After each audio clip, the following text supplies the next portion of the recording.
It's Tuesday, September 10th, 2013, a little after 10 a.m. and this is Jason Camlot speaking, and we have the honor of having Frank Davey here to talk to us today about whatever he might remember from the from the 1960s and early 1970s, especially about his time in Montreal when the Sir George Williams Poetry Series was taking place. Ashley Clarkson is operating the video camera and audio equipment, and also may jump in at any time to ask questions if she wishes. And I did send Frank just a basic outline of some of the things that I hoped to begin talking about. So I'm going to start simply by asking some basic things before we even get into 1969, 1970.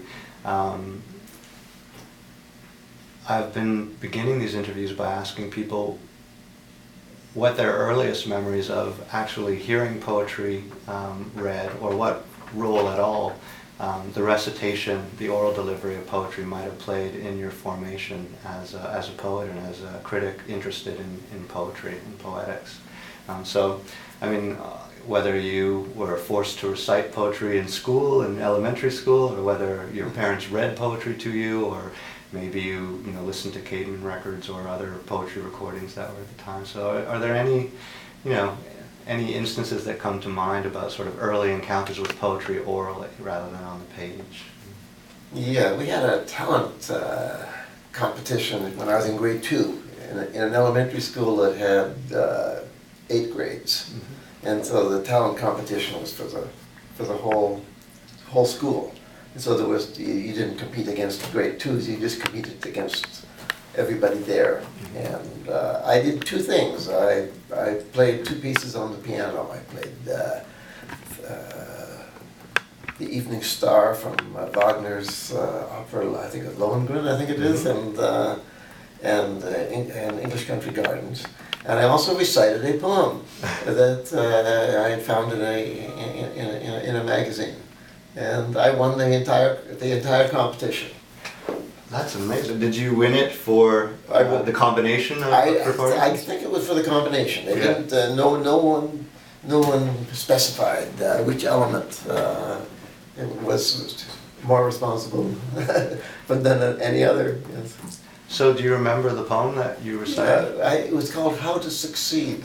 I was probably I think it was from my British children's magazine, and it went, hit the nail all right, boys, hit it on the head, strike with all your might, boys, while the iron's red. When there's work to do, boys, do it with a will. I forget the rest of it. That's pretty impressive that you remember that much. Yeah.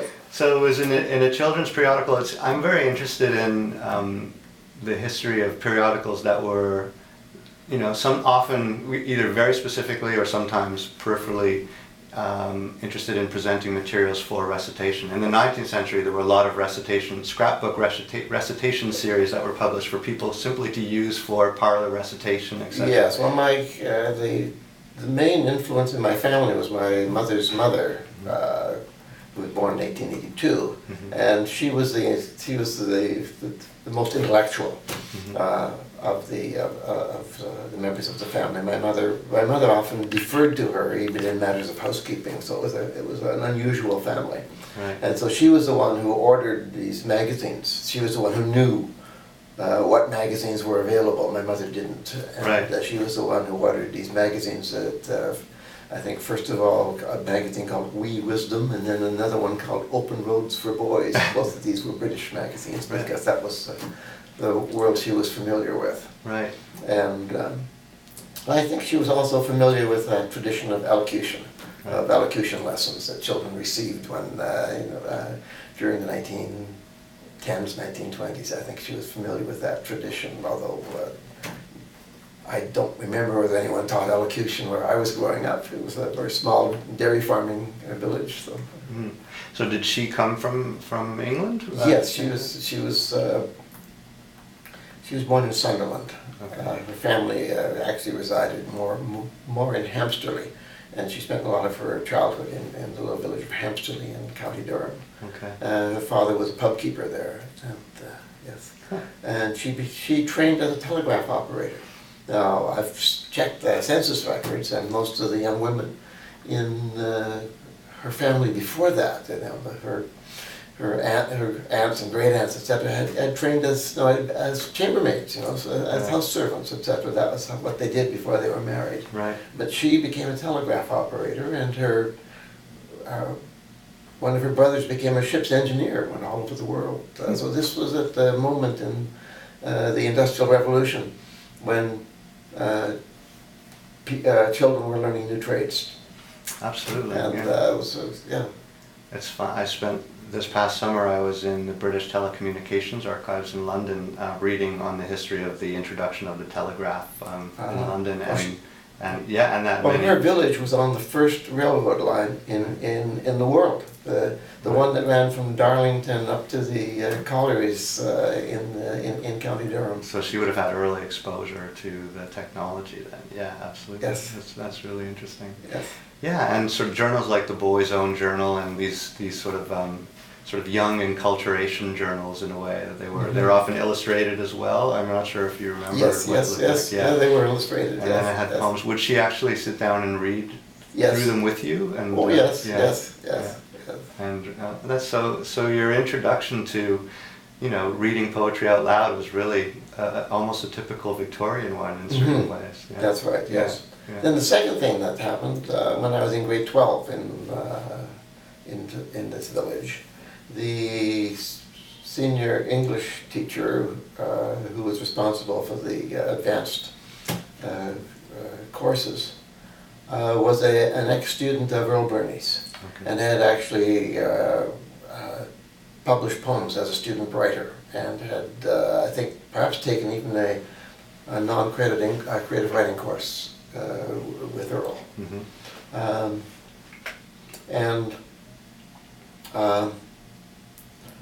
He was also interested in folk songs.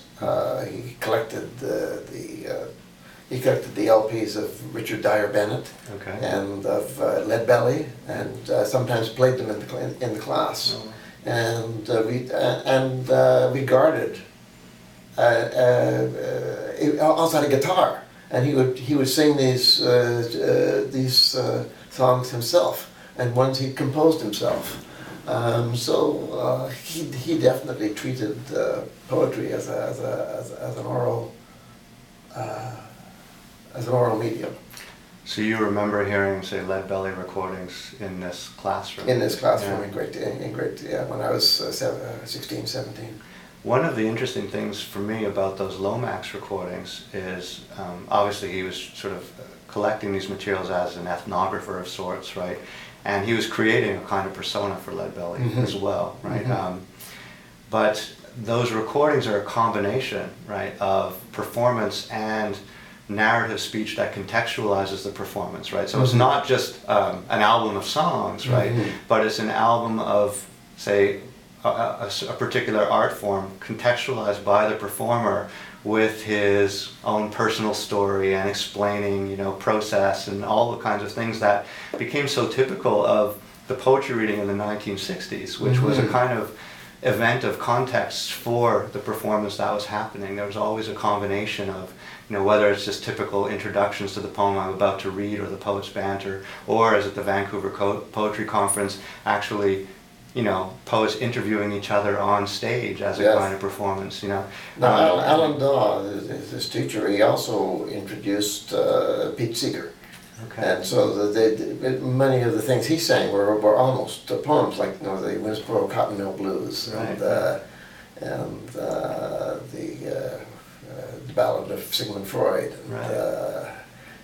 And, Did you ever, since you played piano, did you ever write songs yourself, or did you, like, when did you start writing poetry? I didn't write more than a few notes of music. I transcribed a lot of music as I played in the band, so I had to transcribe for the, you know, for the wind instruments. Right. But I think I began writing probably when I was in grade 7 or 8. I remember trying to write stories. Okay. When I was in grade 8, I'm sure it was grade 8, or maybe it was grade 7. Mm-hmm.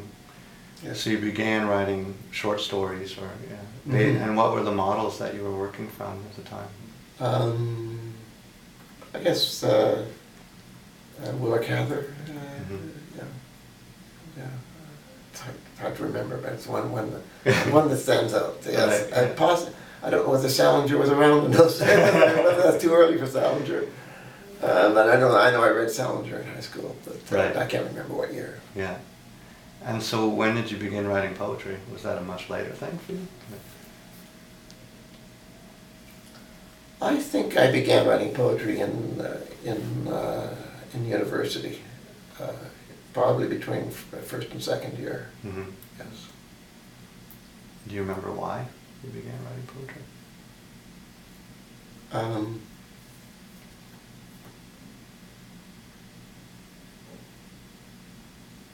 People did. I was in a community of people at the university who wrote poems. Right. And it seemed like an interesting thing to do.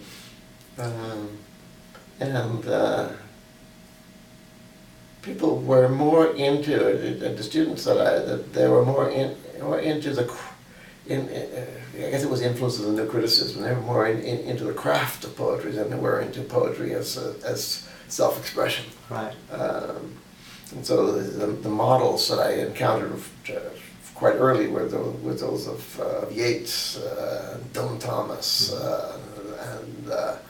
and Eliot.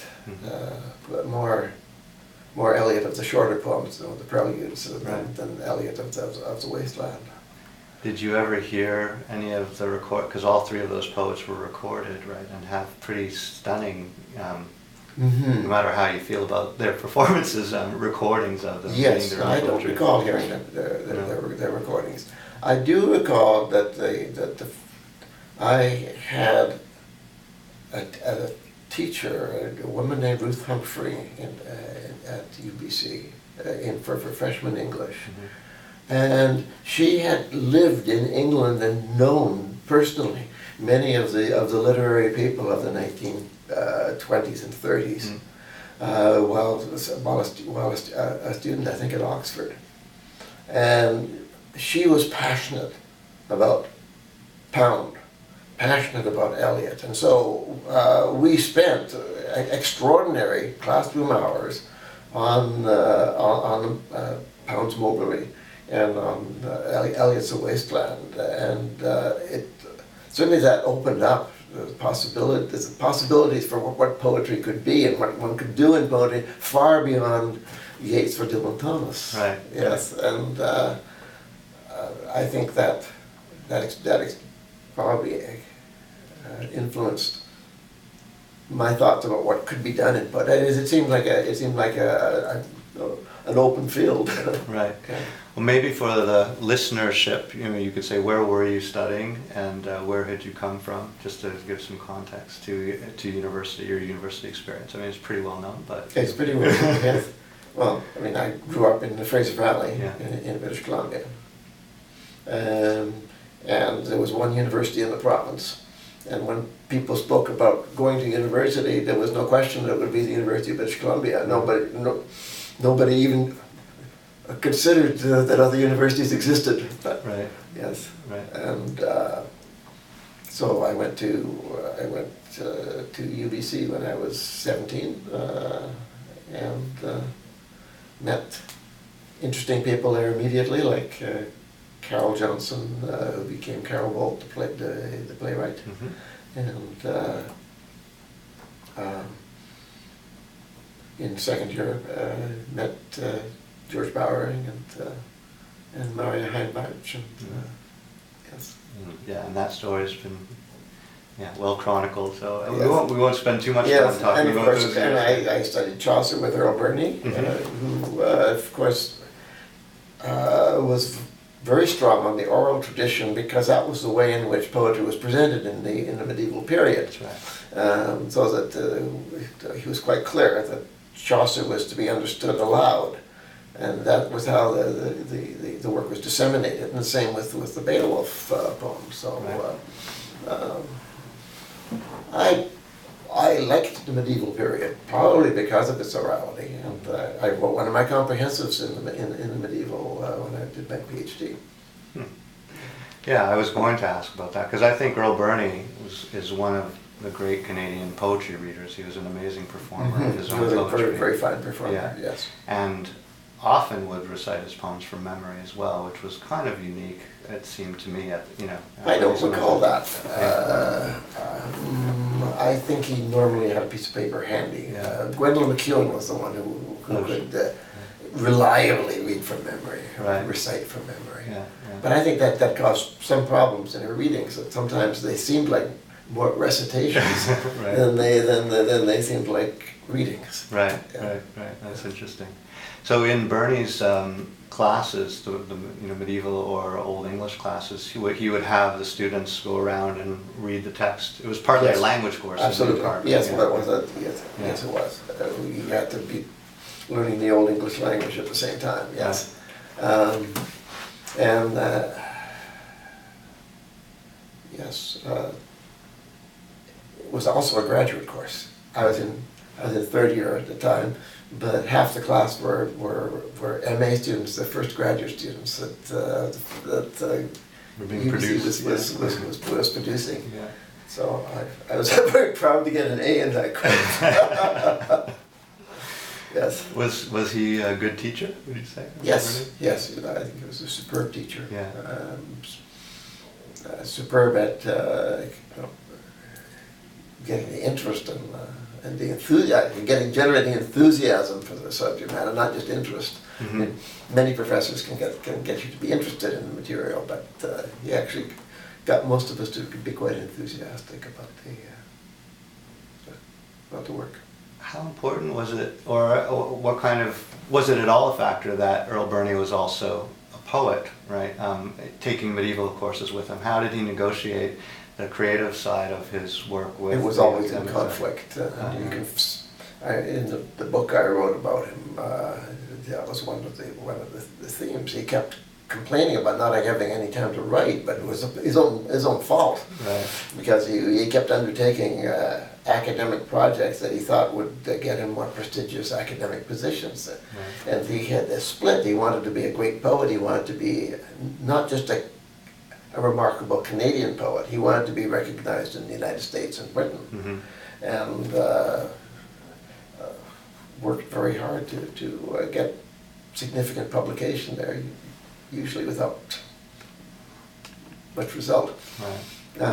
But he also wanted to be, because he'd studied with some of the great medievalists. He'd studied with Padlock and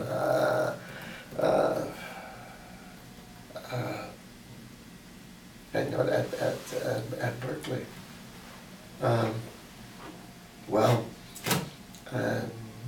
That split between wanting to be a great medievalist and a great poet was one he never reconciled, and it caused him a lot of anguish. Was it a model that sort of shaped the way you approached your career? It was certainly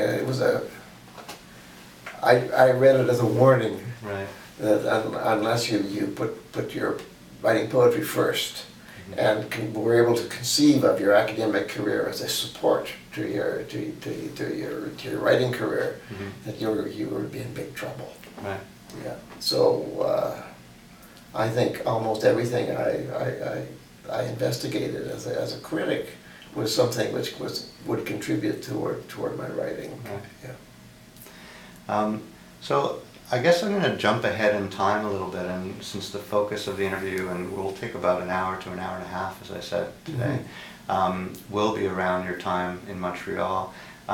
You came to Montreal, as far as I understand, you can correct me if I'm wrong, as a writer-in-residence in 1969. That's correct. Could you tell us just a little bit about what you were doing before you came and how that came about? Well, after graduating with my master's from UBC in '63, I went to teach at Royal Village Military College in Victoria. And I realized very quickly that I was doing the same work as people who had PhDs. but they were getting paid more. And I decided to get a PhD, and not because I really wanted to do the work, but because it would make easier to do the other things that I wanted to do in life. So I investigated the way in which PhD programs were structured, and I went to Southern Cal, where I was able to do the coursework, half the coursework, in the summer of '65, come back and teach it again at Railroads. Go back then the summer of '66, do the remainder of the coursework, write the comprehensive exams in the fall, and write my thesis in the spring, and be back home teaching by the fall of 1967. Amazing. Yeah. Yeah.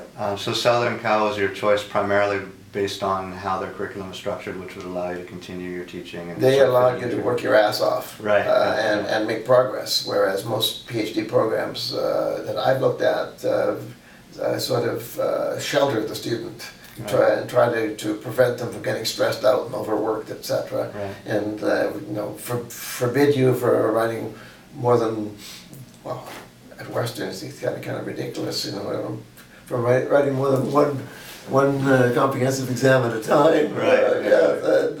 I wrote 4 comprehensive exams in 4 days, and aced them all. Right. I think I had motivation. Time to completion has sort of become an issue again, so I think programs are maybe moving somewhat towards that other direction. But and of course I also worked when I came back. Well, before I went down that summer, for the summer of '65, I'd been doing research toward my dissertation. And when I came back, and after that, between the summer of '65 and summer of '66, I worked on studying for the comprehensive exams, and in a very, very systematic way. Was it important to stay on the West Coast somehow? Did that have anything to do also with the decision, or really not? It was just No. It was just a coincidence with Southern Cal. Right. Although it was a very comfortable place to be, Yeah. except for the Watts riots that took place during the summer of '65, and we were confined to our student quarters for, I guess, about 6 or 7 days, because it was in part of the curfew zone. People were getting shot in the streets below us. Can you tell me a bit about this? I don't know much about them, actually. Well, there were race riots, right. that came about because of, I think, a traffic stop somewhere in South Los Angeles, and the perception in the black community that the white police had abused the black people involved. And there was a protest, or windows broken, which escalated to stores being set on fire, which escalated to more and more people becoming involved, and probably, I would guess, there must have been something like 90 or 100 square blocks of the city that were involved, all the way from the South Los Angeles and the Watts area, all the way to north of Southern Cal. Every store that we had shopped in was burned down. I counted 38 gunshots that I could hear from the window. There were many deaths. They had to call in the National Guard and to set up roadblocks throughout the whole area in order to regain control of it. But it was also a racially tense area before that. We were the only white people that I knew that shopped in the nearby stores, because it was big modern supermarkets, because there were no other white people in the stores. They were black staffed, and they had a black clientele, but the same stock as the supermarket you could go to in Pasadena or. So it seemed a bit silly to us, why drive all that way just because you're not comfortable with all these shoppers. But maybe we were naive, I don't know. Well, do you think, being Canadian, this was a kind of an introduction to race politics for you? Yes, it was, yes. Yeah. Yes, quite. Yeah. Yes, and I nearly got punched out by a black fellow in the first day after the riots, when we went out shopping in the similar stores that were the ones one surviving market that we hadn't shopped in before. Mm. Yes, yes. So you completed your PhD, and now we're like 1965. You're back teaching. No, 1967. 1967. Okay. Yes, Yeah. yes. So I taught at Royal 67, 68, and 68, 69. And then Howard Fink called me to ask if I'd be interested in being writer in residence at Sir George. Right. Do you know how your name came up? Or No, how I don't. No. I didn't pry. Right. No, although I suspect that Bowering had something to do with it. Maybe. Yeah. Yeah, I suspect that he did. I have no idea, but, Yeah. but that seemed reasonable. That he could have had something to do with it. Right. George was always urging me to get out of Victoria. He thought it was a very. He took the Tisch writers in those days took some responsibility for each other and for each other's welfare. Mm-hmm. And George was always saying to me that this was not a good place for me to be. Mm-hmm. That it was to keep a literary scene, Mm-hmm. and that I would be far more productive if I would get out of Victoria and go to a more urban setting. Right. Yeah. So had you been to Montreal before? Yes, 1963. Louis Dudek was organizing a reading or readings at Montreal Museum of Fine Arts. Okay. And it was October of 63, and he arranged for me to go there and read on the same program as Ray Souster. Okay. And there was a large audience, I would think, maybe